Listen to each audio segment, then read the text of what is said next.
ನಾನ್ ಹೇಳ್ತಿರೋದ್ ನಿಜ. ಇವ್ರು ನನ್ ಗಂಡ ವಿರಾಜ್.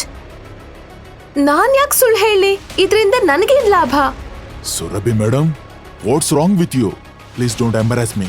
ಯಾಕೆ ಹೀಗೆ ಬಿಹೇವ್ ಮಾಡ್ತಿದ್ದೀರಾ? ನಿಮಗ್ ಗೊತ್ತಿಲ್ದೆ ಇವ್ರ ಬಗ್ಗೆ ಕೇವಲವಾಗಿ ಮಾತಾಡಬೇಡಿ. ನಾವು ನೀವು ಎಲ್ರು ಇವ್ರ ಕೈ ಕೆಳಗಡೆನೆ ಕೆಲಸ ಮಾಡೋರು. ಅಂತದ್ರಲ್ಲಿ ಇವ್ರು ಹೇಗ್ ನಿಮ್ ಗಂಡ ಆಗ್ತಾರೆ? But sir, stop it Surabhi, enough. I am really sorry. ಇವ್ರ ಪರವಾಗಿ ನಾನು ಸಾರಿ ಕೇಳ್ತೀನಿ sir. No problem. Let's do this meeting later. Yes sir. ಇದನ್ನ ಕೇಳಿ ಮಿಸ್ಟರ್ ಕಶ್ಯಪ್ ವಿಡಿಯೋನ ಸ್ವಿಚ್ ಆಫ್ ಮಾಡಿದ್ರು. ಸುರಭಿ ತಲೆಲಿ ಅದೇ ಹುಳ ಓಡಾಡ್ತಿತ್ತು. ಅದೇ ಹೆಂಗೆ ಕಶ್ಯಪ್ ಮುಖ ತೇಟ್ ವಿರಾಜ್ ತರನೇ ಇತ್ತು. ಸಾವಿರ ಪ್ರಶ್ನೆ ಬರ್ತಿತ್ತು ಅವಳ ತಲೆಲಿ. ಇವರೇ ಅವರ ಅಥವಾ ಅವರೇ ಇವರ? ಏನಾದ್ರೂ ಮುಚ್ಚಿಟ್ಟಿದ್ದನ್ನೆಲ್ಲ ಮಾಡ್ತಿದಾರಾ? ಹೇಗ್ ಸಾಧ್ಯ? ಅದೇ ಕಣ್ಣು, ಅದೇ ಮುಖ. ಸುರಭಿ ಮೇಡಮ್, ನಿಮಗ್ ನೀವ್ ಏನ್ ಮಾತಾಡ್ಕೋತಾ ಇದ್ದೀರಾ? Are you all right?